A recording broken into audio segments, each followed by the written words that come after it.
में छलांग लगा दी थी या अंग्रेजों की गर्दन पकड़ ली थी। वो पैदा हुए थे, पैदा तो बहुत सारे लोग होते हैं, देवी गौड़ा भी हुए थे, डेट पता है। लेकिन आपने कहा कि इस पुरुषार्थी को जिंदा रखना है, तो उन्होंने कहा नहीं नहीं, ऐसा करते हैं कि इन्हें बच्चों से विशेष लगाव था, यानी 14 नवंबर को हम इनका जन्मदिन मनाएंगे। इन बेचारे देश के बच्चों ने क्या कसूर किया था जिनका आपने आइडियल ऐसा बनाया है?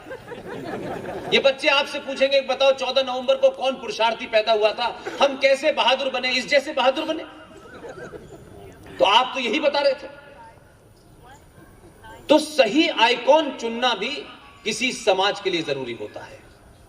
और जब आइकॉन सही चुनते हैं, और अपने घर के अंदर जो आपको कैलेंडर लगाने का शौक है, 2014 से पहले मैं दिल्ली में हूं, लाइन लगा करके बड़े बड़े सांसद सिफारिश भेजते थे, डायरेक्ट जाते थे कि हमें एक विशेष किस्म का कैलेंडर चाहिए, जिस कैलेंडर बनाने का आदमी आजकल लंदन में भागा हुआ है। बड़ा पसंद था कैलेंडर लोगों को, वही लगाएंगे हम। वो आदमी बाहर गया, कैलेंडर यहां बंद हो गया, और अब एक दूसरा कैलेंडर लग गया है जो सुबह 6 बजे भी बोलता है और रात के 12 बजे भी बोलता है। और जब खाली समय होता है तो मन की बात में भी कहता है। और आप जब बोलते हैं, अपनी बातों को तथ्यों पर रखते हैं, राजनीतिक भाषण एक अलग बात है, तो दुनिया आपको सुनती है। दुनिया भारत को 1947 से नहीं देखती, जो हमें बताया गया कि एक लंगोटी वाला आया था और उसने चरखा चलाया और अंग्रेज डर के भाग गए। ये सुनने में अच्छा लगता है। ऐसी बातें हम लोग करते रहते हैं क्योंकि हमारी आदत है कि हम बुरे को भी अच्छा कहते हैं। इसलिए आज जब आपके आदमी ने इसी गुजरात के अंदर किसी को छोटा नहीं किया, किसी के मान सम्मान में कमी नहीं की, लेकिन इतनी ऊंची बिल्डिंग बनाई है और वहां से इतनी ऊंची मूर्ति लगाई है कि लोगों को लेट के भी नजर आती है। और जब आप उसकी मूर्ति देखते हैं तो उसके किस्से भी सुनते हैं, फिर समाज में उस पर बातचीत भी होती है। और जब बात होती है तो 370 की बात आपने कही।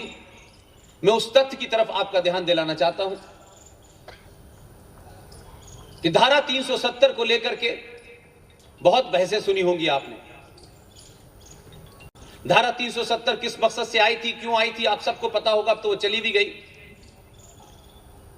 वो आए थे जिन्हें 12 साल गद्दारी के जुर्म में भारत के पहले प्रधानमंत्री जवाहरलाल नेहरू ने जेल में रखा। उनका नाम था शेख मोहम्मद अब्दुल्ला। वो दिल्ली आए थे और धारा 370 के बारे में अलग अलग नेताओं से मिले। और कुछ लोग अपने आप को जरूरत से ज्यादा चतुर समझते हैं, लेकिन वो होते नहीं हैं। उनके पास भी गए, चाचा के पास।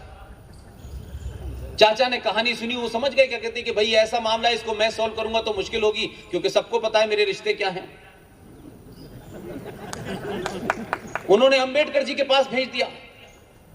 अंबेडकर जी ने पूरी कहानी सुनी आराम से, और आखिर में एक ही वाक्य कहा, और मैं जो कुछ भी आपसे कह रहा हूं उसमें प्रेजेंटेशन तो हो सकता है डिफरेंट हो, लेकिन सब कुछ अवेलेबल है, आप लोग देख सकते हैं। अंबेडकर ने कहा धारा 370 देकर के मैं भारत के साथ पाप नहीं करूंगा। लेकिन यह बात आपको बताई नहीं गई, क्योंकि अगर अंबेडकर का कद बड़ा हो जाता तो कुछ लोग छोटे हो जाते। पूरी राजनीति का संकट यह था।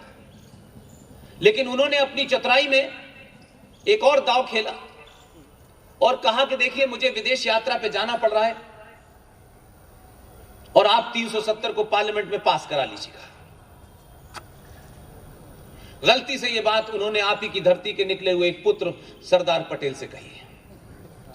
सरदार पटेल बोलते कम थे, इशारों में बात ज्यादा करते थे। चेहरे से एक्सप्रेशन दिया बिल्कुल हो जाएगी। वो चले गए। पार्लियामेंट की डिबेट को उठा के देख लीजिएगा आप। पार्लियामेंट में बहस हुई। सरदार पटेल ये भांप गए थे कि ज्यादातर लोग 370 के खिलाफ हैं। सरदार पटेल ने कहा नेहरू जी चाहते हैं, इसके कुछ अंतरराष्ट्रीय मामला जुड़े हैं इसके साथ में, और वो चाहते हैं तो इसे हमें पास कर देना चाहिए। वो पास हो गई, लेकिन वो जो लोगों में गुस्सा था, उसके प्रति एक खास रिजर्वेशन था। सरदार पटेल ने पास होने के बाद कहा, अच्छा ऐसा है कि जो आपकी नाराजगी है उसका एक समाधान हो सकता है कि भाई हम इसको पास कर देते हैं, लेकिन हम इसके नीचे लिख देते हैं ये टेम्परेरी है।